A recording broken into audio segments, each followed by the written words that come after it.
इमं विवस्वते योगं प्रोक्तावानहमव्ययम् विवस्वानुमनवे प्राह मनुरिक्ष्वा कवे अब्रवीत्।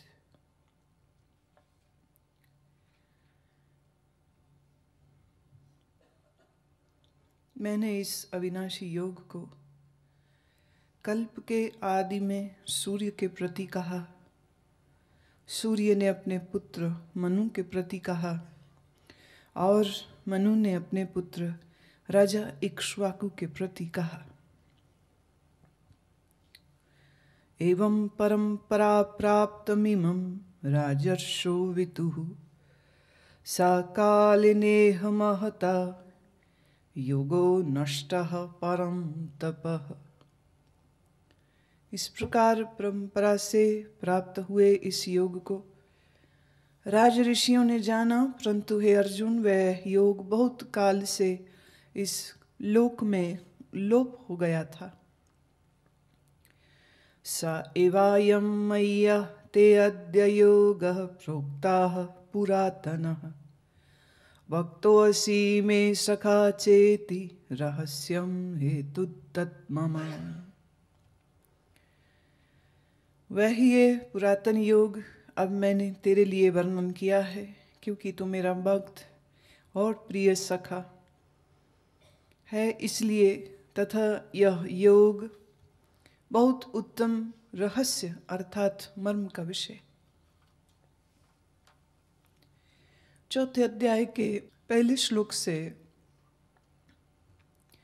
भगवान इस वार्तालाप की जो विषय है उसके महात्म्य को और उसके रहस्य को कह रहे हैं। कृष्ण को जो अवतार के रूप में देखते हैं उन लोगों को इस श्लोक का अर्थ यूं दिखता है कि भले कृष्ण का जन्म आज से 8,500 वर्ष पूर्व हुआ हो, पर कृष्ण अपने मुख से यह बात कह रहे हैं कि मैं इससे पहले भी था, तब भी भगवद रूप था और मैंने ही सूर्य को यह ज्ञान दिया था। सृष्टि के आदि कल्प के समय, जिस समय सृष्टि की रचना हुई उस समय पर यह उपदेश मैंने ही सूर्य को दिया। सूर्य ने आगे अपने पुत्र मनु को दिया, मनु ने यही ज्ञान फिर राजा इक्ष्वाकु को दिया, फिर लंबे समय तक यह ज्ञान लुप्त हो गया। पर अब मैं फिर से उस ज्ञान को पुनः एक जागरण दे रहा हूँ और ये रहस्य तुम्हें इसलिए बता रहा हूँ क्योंकि तू मेरा भक्त है, मुझसे प्रीति करता है और तू मेरा सखा भी है। तो अपने मित्र को, अपने प्रिय भक्त को इस ज्ञान के उत्तम मार्ग को मैं कह रहा हूँ, पर यह जान कि यह है रहस्य। अब इन श्लोकों में दो बातें समझने की है। पहले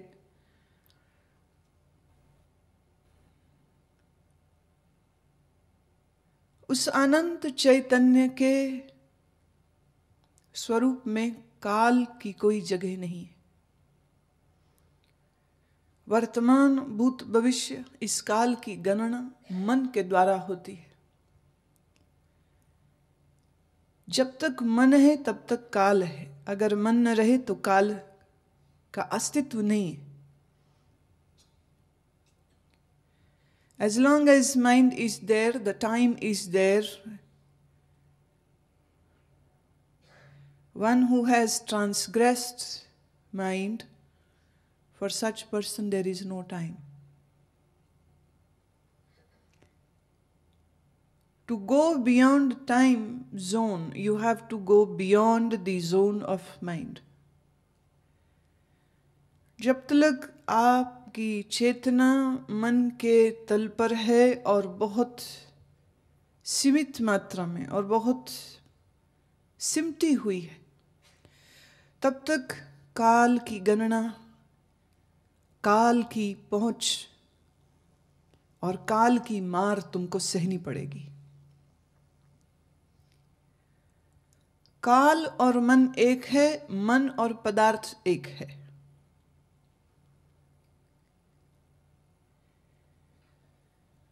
इस सारी सृष्टि का होना समस्त मन के मिल जाने पर, मनों के एकीकार हो जाने पर, सबके मन के भीतर मौजूद रजोगुण के तरंगित होने पर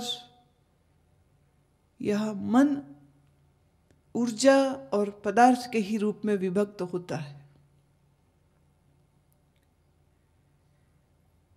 वह परम चैतन्य आदि, अनादि और अनंत है। कृष्ण नाम का यह व्यक्तित्व उसी परम सत्ता में, उसी परम चैतन्य में एक लहर की तरह, पर ये वो लहर है जो ये जानती है कि वो सागर है। कृष्ण चेतना की वो लहर है जो एक बिंदु में समा के भी एक बिंदु में सीमित नहीं है।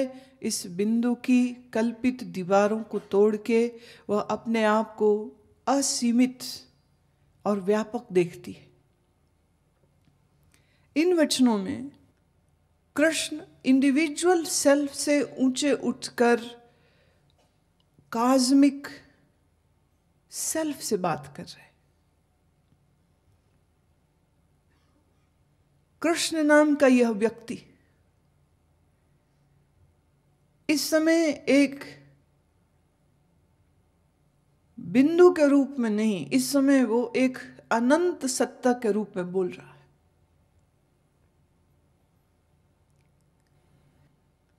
समय समय पर भगवद गीता के मूल पाठ में और बहुत से श्लोकों को जोड़ दिया गया है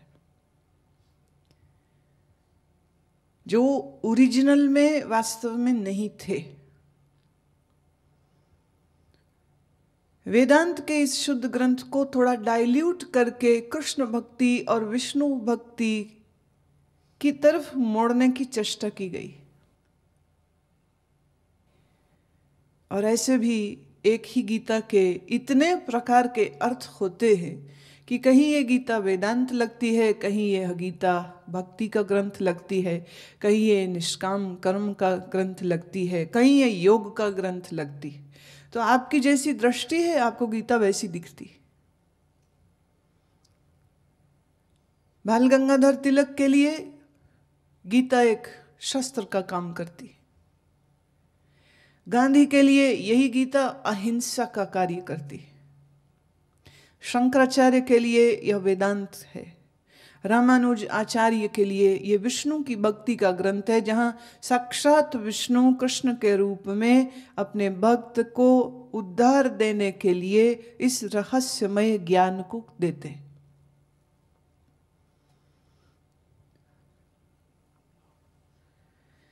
सो अपनी अपनी धारणा के अनुकूल श्लोकों का अर्थ दे दिया जाता है। फिर मेरी समझ में कृष्ण वो लहर है जो स्वयं के स्वरूप से अनभिज्ञ नहीं है, अपने आप से अज्ञान में नहीं है, जो स्वतः निज ज्ञान से परिपूर्ण है। यहाँ जब ये कहा जा रहा है कि पहले यही ज्ञान सृष्टि के आदि कल्प में मैंने सूर्य को दिया, और बहुत से लोग सूर्य शब्द का अर्थ या भूगोलिक खंड या गैस का गोला जो सूर्य है वो उसको समझते हैं। ये सूर्य जो तुम्हें प्रकाश देता है, ये सूर्य जो हमारे मिल्की वे का राजग्रह है, क्या इसके पास कान है? क्या इसके पास मन बुद्धि है? कैसे उसको ज्ञान दिया? प्रकृति का हिस्सा है, जड़ प्रकृति का हिस्सा है। ज्ञान का अधिकार तो अंतःकरण वाले को है। जिसके पास अंतःकरण ही नहीं है उसको अज्ञान नहीं, जिसे अज्ञान नहीं उसे ज्ञान क्या दिया?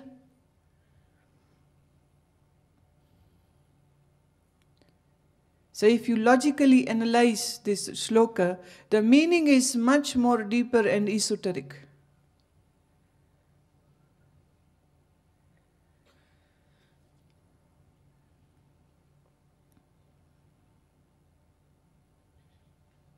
बहुत संभव है कि सूर्य जिसको कहा जा रहा है वह सिर्फ एक ऐसी इवॉल्व्ड जीवात्मा है अथवा वह दिव्य शक्ति है कि जिसके लिए प्रकाश शब्द बड़ा उपयुक्त होता है। जो प्रकाश स्वरूप है, जिसमें प्रकाश है, वही सूर्य। तो पहली बात तो यह, यहां सूर्य शब्द का अर्थ जड़ सूर्यज नहीं लेना चाहिए। बड़ी किस्म की धारणाएं चलती है और एक धारणा यह भी चलती है कि चंद्रमा और सूर्य इन लोकों में सूक्ष्म शरीरों में देव देवता ऋषि वास करते हैं। ये सत्य है कि मात्र हमारी पृथ्वी पर ही मानव, पशु और पक्षी नहीं है, बहुत सी सूक्ष्म सृष्टियां भी हैं जिनके अपने अपने कोटि के जीव होते हैं। ये दुनिया उतनी ही नहीं जितनी तुम समझते हो, इससे भी परे से परे है, सूक्ष्म से सूक्ष्म। इसी पृथ्वी में सूक्ष्म प्रेत है, भूत है, देवता है, जिनका वास सिर्फ इसी भूखंड में नहीं है। फिर कुछ ऐसी भी शक्तियां हैं जिनका विचरण विभिन्न लोकों में होता है।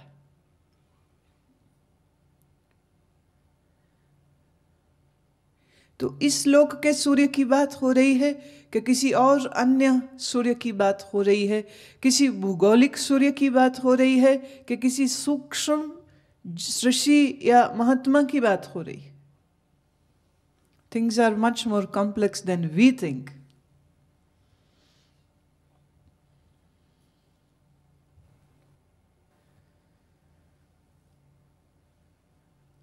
भगवान कह रहे हैं कि यह ज्ञान जो मैं तुझको दे रहा हूं, यह वही ज्ञान है जो सृष्टि के आदि कल्प में मैंने ही सूर्य को दिया।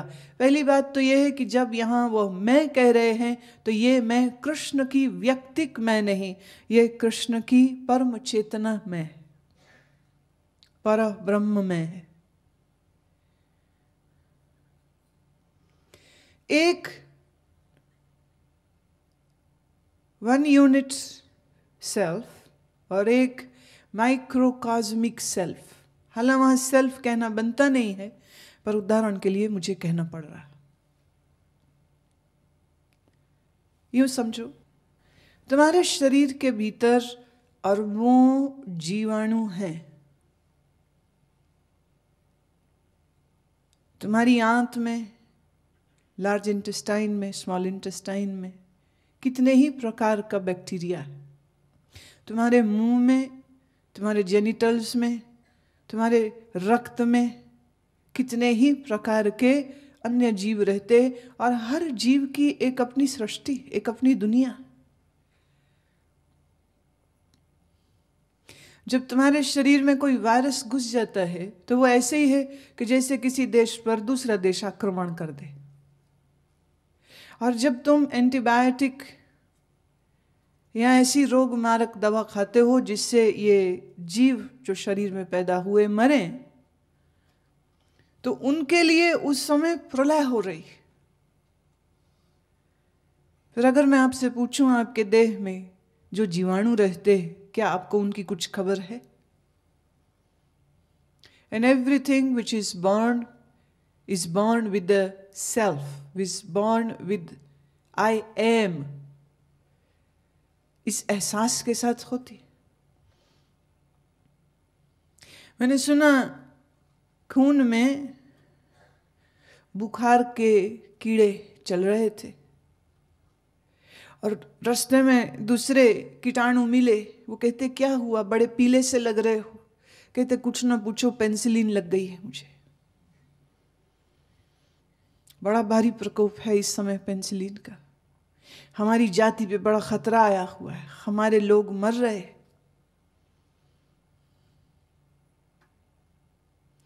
तुम्हारे मूत्राशय में बहुत से बैक्टीरिया है, अच्छे बैक्टीरिया है और बुरे bacteria, good and bad both are there. जब गुड बैक्टीरिया कमज़ोर हो जाता है और बाहर से जो कीटाणु आते हैं, जब उनसे लड़ने की ताकत उनमें नहीं रहती, शरीर में रोग तभी पैदा होते। तुम सांस लेते हो तो नाक के जरिए भी भीतर जा रहा है बहुत कुछ, मुंह से बहुत कुछ जा रहा है। जो तुम खाते हो उस पदार्थों में बहुत से कीटाणु शरीर में जा रहा है। दही में लाइव बैक्टीरिया होता है, पर यह बैक्टीरिया तुम्हारी आंतों के गंदे बैक्टीरिया को मारता है। एलोपैथी में बहुत सी दवाएं ऐसे दी जाती हैं जिससे उन कैप्सूल्स के भीतर एक्टिवेटेड एंजाइम्स जो है वो जाकर के आपके शरीर में इस गुड बैक्टीरिया की प्रोडक्शन को बढ़ा देता है। तुम्हें कोई खबर नहीं, पर वो सब जीव तुम्हारे ही शरीर में रह रहे, पर तुम्हें उनका कुछ होने का पता नहीं। जो तुम पदार्थ खाते हो, तुम खाते हो कि तुम्हारे शरीर में पड़े हुए वह कीटाणुओं को भोजन मिलता, वो पलते पसरते, उनके पलने पसरने से तुम्हारे शरीर में एसिमिलेशन ऑफ न्यूट्रिएंट्स की वजह से तुम्हारे शरीर में विकास होता है, ताकत आती। एक गंदा कीटाणु अंदर चला जाए और अंदर जाके वो मल्टीप्लाई कर ले, तुम्हें बुखार हो जाता है। खेल तो कीटाणुओं का हो रहा है, युद्ध कीटाणुओं का शरीर में चल रहा है। तुम तो खामखा में मैं बना के बैठे हो, तुम्हारी मैं को कुछ पता भी है तुम्हारे शरीर में हो क्या रहा है।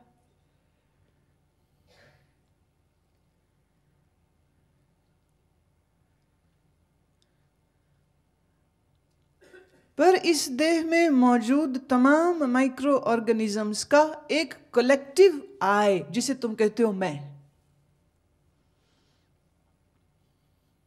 अब ये शरीर जिस पृथ्वी, जिस भूखंड का हिस्सा है, इस धरती, इस कॉस्मोस में कितने जीव हैं, कितने इंसान, कितने पेड़, कितने पक्षी, कितने पशु, जलचर, नभचर, थलचर, कितने प्रकार के, और सबके पास मैं है। इन सभी मैं के भीतर जो चेतना है, उसी परम चेतना को, जो सृष्टि के भीतर भी है और सृष्टि के बाहर भी, जो अणुओं के भीतर भी है, जो अणुओं के बाहर भी, उस चैतन्य जागृत सत्ता को हम कहेंगे कृष्ण का ही परम स्वरूप। एक कृष्ण का वो स्वरूप है जो शरीर में, एक व्यक्ति, इंडिविजुअल सेल्फ, पर एक कृष्ण का कॉस्मिक सेल्फ है, दिव्य मैं, एक बिंदु मात्र, एक कल्पना है, सत्य नहीं। और कृष्ण उसी व्यापक चैतन्य सत्ता में अपनी स्थिति को बरकरार रखते हुए और उसी निश्चय में, यह बात कृष्ण अर्जुन को कह रहे हैं, यही ज्ञान सृष्टि के बनने से पूर्व मैंने सूर्य को दिया, यही ज्ञान सूर्य ने मनु को दिया। मनु हिंदू शास्त्र के अनुसार इस सृष्टि, इस कल्प का पहला पुरुष है, पहला मनुष्य है। मनु ने यही ज्ञान इक्ष्वाकु को दिया। The important thing in this श्लोक इज कि यह ज्ञान का अस्तित्व इस सृष्टि के बनने के साथ से ही चलता है। ये माया रचित, अज्ञान रचित यह जगत का बनना होता है तो उसके साथ ही यह ज्ञान की परंपरा भी साथ ही साथ चल। जितना अंधेरा उसने अंधेरे को दूर करने के लिए उतना ही ज्ञान। इधर अंधेरा इधर प्रकाश, दोनों साथ साथ चलते। ऐसा कभी नहीं हुआ कि सिर्फ अंधेरा रह जाए। इस अंधेरे को समाप्त करने के लिए यह ज्ञान की परंपरा हमेशा साथ चलती है। इस सृष्टि का होना सूर्य पर निर्भर है। सूर्य एक ऊर्जा है, एक शक्ति है।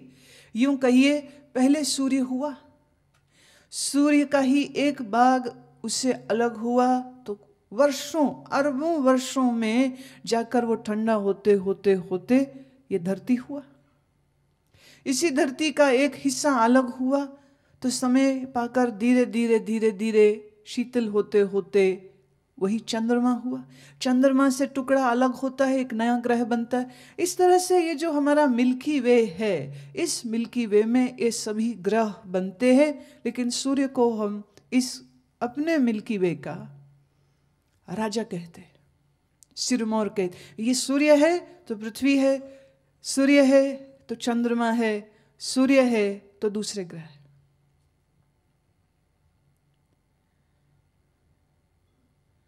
सृष्टि बनती है और ज्ञान की परंपरा साथ चलती। मूल बात हमें इतनी ही समझनी। ऐसा कभी कोई समय नहीं हुआ था, ना हुआ है, ना कभी होगा कि सृष्टि की रचना तो चल पड़े पर ज्ञान की परंपरा ना चले। चलती, वो हमेशा चलती। यह ज्ञान का दीपक हमेशा जगमगाता है, पर इसकी रोशनी कितनों को मिलेगी और कितने लोग अपने हृदय के तमस को दूर करेंगे, यह बात एक विचार, एक अलग से मुद्दा है, एक बड़ा गंभीर विषय। भगवान कहते हैं ये रहस्य है, और ये कभी कभी ऐसा समय भी आ जाता है जब ये रहस्य लुप्त प्राय हो जाते। इट सीम्स दैट द ज्ञान has diminished, is gone, but it is not true, it will never be gone. इस ज्ञान को एक्सप्रेस करने वाले, इस ज्ञान का उद्घाटन करने वाले ऐसे नर या नारी हो सकता है कि कभी गिनती में इतने कम हो जाएं कि एक भी ना बचे इस पृथ्वी पर फिर भी यह ज्ञान की शक्ति ऐसी है कि समय पाकर फिर एक लहर, फिर एक व्यक्ति ऐसा जग जाएगा जिसमें यह ज्ञान प्रकट हो जाएगा। ज्ञान अपने आप में परिपूर्ण है और स्वनिर्भर है, इसीलिए हम ब्रह्म को ज्ञान स्वरूप कहते हैं। जैसे ब्रह्म का आदि और अंत नहीं, तैसे ही इस ज्ञान का आदि और अंत नहीं। यह ज्ञान प्रकट होता रहता और यह कहीं भी प्रकट हो सकता है, कहीं पर भी प्रकट, किसी भी अंतःकरण से प्रकट हो सकता है, किसी भी मैं में प्रकट हो सकता है, किसी भी साधारण मैं में कभी भी यह दिव्यता का प्रकाश चमक सकता है। भगवान कह रहे यह ज्ञान मैंने सूर्य को दिया, सूर्य ने यही ज्ञान मनु को दिया। कुछ समय फिर लुप्त हो गया, पर फिर एक समय आया जब पुनः इस ज्ञान का जागरण हुआ, तो यह ज्ञान मिला इक्ष्वाकु तक। और देख, आज वही ज्ञान, वही सनातन, वही पुरातन ज्ञान मैं तेरे लिए कह रहा हूं। ये रहस्य है जो मैं उद्घाटित कर रहा हूं। हालांकि आप सोच के देखिए, आज गीता 50 पैसे से लेके 5 रुपए तक में मिल जाती। कोई भी खरीद ले, कोई भी पढ़ ले। जिस समय कृष्ण ने यह वचन बोले, उस समय तक ऐसे वचनों का प्रकाशन नहीं था। ज्ञान गुरु बोलते, शिष्य सुनते और अपनी स्मृतियों में सुरक्षित रखते। फिर यही शिष्य जब इन श्रुतियों का अनुभव प्राप्त करके गुरु तत्व में स्थापित हो जाते, तो योग्य शिष्य देखकर यह ज्ञान उसको ट्रांसफर कर देते। तो हृदय से हृदय पर यह ज्ञान जाता। ये बहुत समय बाद जाकर लिखने का काम हुआ, वह भी तब जब शायद ऐसा लगा कि इतने श्रेष्ठ एकाग्रता और इतनी श्रेष्ठ गुणवत्ता के शिष्य अब नहीं रह गए जो गुरु के इस अद्भुत ज्ञान को याद रख सके अक्षरशः। इस खतरे को देखते हुए कि कहीं ये लुप्त ना हो जाए, तब जा करके इन्हें बिल्व पत्रों पर, वृक्षों की छाल के ऊपर लिखा जाने लगा। उसके पहले लिखा नहीं गया। एक बड़ी अद्भुत बात मैं कहती हूं, अंग्रेजों ने अपने सारे इतिहास, before Christ and after Christ, BC, before Christ, उन्होंने सारी इतिहास, इस दुनिया की पूरी जो गणना है, जो हिसाब किताब है, जो इतिहास है, वो सब कुछ उन्होंने ईसा के साथ जोड़ दिया और कैलकुलेशंस उन्होंने कर दी कि सब कुछ सब 6000 साल पहले ही हुआ है।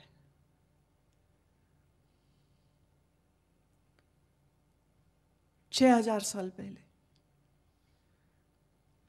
इसी मापदंड पर अंग्रेज हिस्टोरियंस ने यह कह दिया कि वेदों का जो काल है वो 10,000 साल पुराना है। चूंकि आधे से ज्यादा दुनिया में अंग्रेजों का राज्य था, उनके ही बनाए गए पाठ्यक्रम पढ़ाए जाते थे, उनके ही लिखे पाठ्यक्रमों को लोग पढ़ के शिक्षित होके आगे टीचिंग करते, तो एक झूठ ऐसे पकाया जा रहा सब जगह। और उन्होंने कहा कि ये तो सिर्फ 10,000 साल पुराने हैं, अधिक पुराने नहीं। परंतु सत्य ये है कि ये सिर्फ 10,000 साल पुराने नहीं, 80 से 90,000 वर्ष पुराने हैं। वेद की ऋचाएं 80 से 90,000। कहीं ने कहा कि ये तो बड़ा विवादास्पद है, ऐसा कैसे संभव हो सकता है, क्योंकि अगर ईसाइयों की हिस्ट्री के हिसाब से देखें तो सब कुछ 7,000 साल पहले हुआ, उससे पहले कुछ था ही नहीं।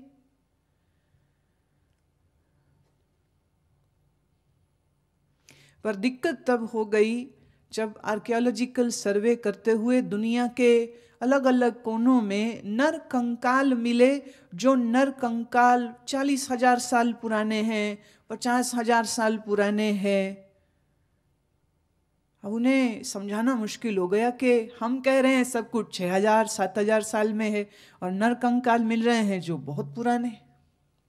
आज हमारे पास ऐसे सिस्टम है जिससे डीएनए कैलकुलेशन करके ये बताया जा सकता है कि ये पत्थर कितना पुराना है, ये वृक्ष कितना पुराना है, ये चट्टान कितनी पुरानी है, जो हड्डी निकल आए धरती के अंदर से वो हड्डी कितनी पुरानी, और एग्जैक्ट कैलकुलेशंस हो सकती।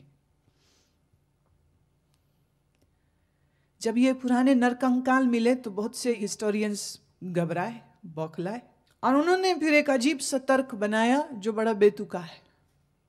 उन्होंने ये तर्क दिया कि परमात्मा ने ये दुनिया बनाई तो सिर्फ 7,000 साल पहले ही है, पर भगवान तो कुछ भी कर सकते हैं। हम आदमियों की बुद्धि को भरमाने के लिए उन्होंने 80-40,000 साल पुराने नर कंकाल बना के जमीन में गाड़ दिए।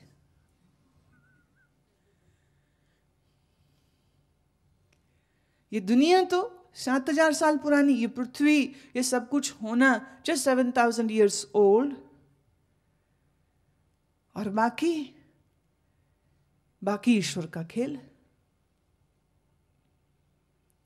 मनुष्य की खोपड़ी ऐसी है, जिस बात को वो सच मान ले उसे वो साबित करके रहेगी, चाहे जैसे भी करे। तर्क की यही तकलीफ है कि तर्क अपने और दूसरे दोनों को काटने के काम में लाया जा सकता है। इसीलिए बहुत सी बातें हैं जो विवाद से कभी सुलझेंगी नहीं, जैसे ये कि परमात्मा है कि नहीं, इसको आप विवाद करके कभी नहीं सुलझा सकते, क्योंकि जितने तर्क ईश्वर के होने में दिए जा सकते हैं उतने ही तर्क ईश्वर के ना होने में दिए जा सकते। जितने तर्क पुनर्जन्म पे दिए जा सकते हैं उतने ही तर्क पुनर्जन्म नहीं है उसको काटने के लिए दिए जा सकते। पर वेद का जो काल है वो लगभग 80,000 साल पुराना है।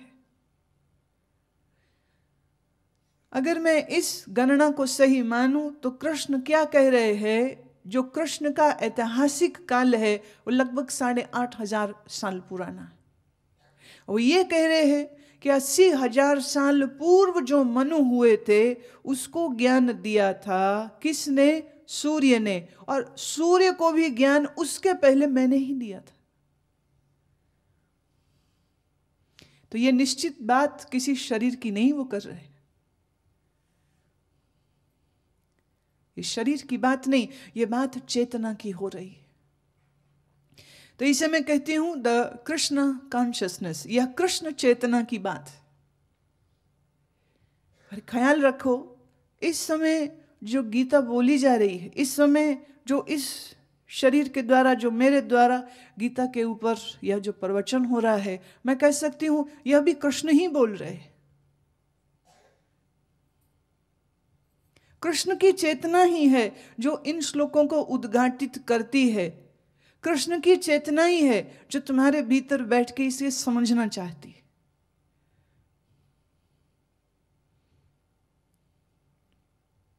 या हम यूं भी कह सकते हैं कि तुम्हारे भीतर जो कृष्ण चेतना है वो बहुत लुप्त है, उसके ऊपर बहुत से पर्दे हैं, मल हैं, आवरण है, विक्षेप है, उन आवरणों के पीछे छिपी है। और उसी चेतना को उघाड़ने के लिए इन श्लोकों के माध्यम से तुम्हारी बुद्धि में, मन में हम ड्रिलिंग कर रहे हैं, हम गहरी खुदाई कर रहे हैं, ताकि भीतर वो जो कृष्ण चेतना है वो बाहर आ जाए, उद्घाटित हो जाए, कृष्ण का जन्म हो जाए फिर से। हालांकि कृष्ण का हम जन्म नहीं गिनते, हम कहते अवतार, प्रकट होता है, जन्म नहीं होता। जन्म होगा तो मरण भी होगा। हमने सभी अवतारों के लिए शब्द उपयुक्त किया कि वो प्रकट होते हैं, लीला करते हैं और लीला का संवरण कर देते। हम ये नहीं कहते वो पैदा हुए और वो मरे। हालांकि शरीर के तल पर जन्म हुआ है और शरीर के तल पर मृत्यु होगी और हुई है।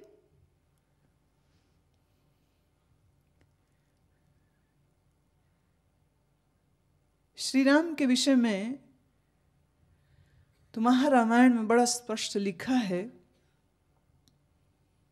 कि एक सुबह श्री राम अपने ध्यान के लिए बैठे, ब्रह्म मुहूर्त का समय था और उनके सामने काल प्रकट हुआ और काल ने कहा, हे राम, मुझे आपसे रहस्यमयी गुप्त वार्तालाप करनी है और क्या आप अनुमति देते हैं कि इस समय मैं आपसे यह वार्तालाप करूं?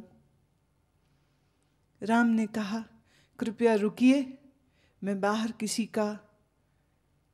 की ऐसी सेवा लगाता हूं कि कोई हमारी इस वार्तालाप में विघ्न न डाले। श्री राम ने लक्ष्मण को बुलवाया और लक्ष्मण को आदेश दिया कि तुम द्वारपाल बन के खड़े हो जाओ और कुछ हो जाए, न तुम भीतर आओगे न किसी को भीतर आने दोगे, मैं कुछ गुप्त मंत्रणा करने जा रहा हूं। लक्ष्मण ने कहा, भैया जैसे आपकी आज्ञा। द्वार बंद कर दिए, लक्ष्मण बाहर खड़े हो गए और भीतर राम की मंत्रणा काल से होती है और काल कहता है कि समय अनुसार आप इस पृथ्वी पर शरीर धारण किए और जो कुछ करना था, जिस लक्ष्य से आना था, वो आपके सारे लक्ष्य पूरे हो चुके हैं और अब आपके इस देह का काल अब खत्म हुआ है।